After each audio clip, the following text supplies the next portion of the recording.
Jombani kuambia kitu faki tutakusaidia. Jombani kuambia kitu faki tutakusaidia. Si mnajua mimi sichekeshi wala sifurahishi. Jomba, mimi nataka niambie hivi. Sasa katika maisha hakuna investment yenye mtu amefanya kupitia savings.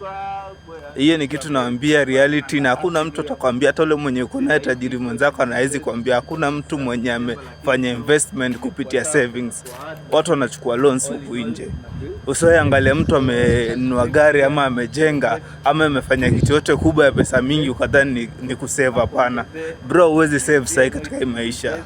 Ukijaribu kusave kidogo, kesho unaamka unapata umekuwa kwa group ya matanga.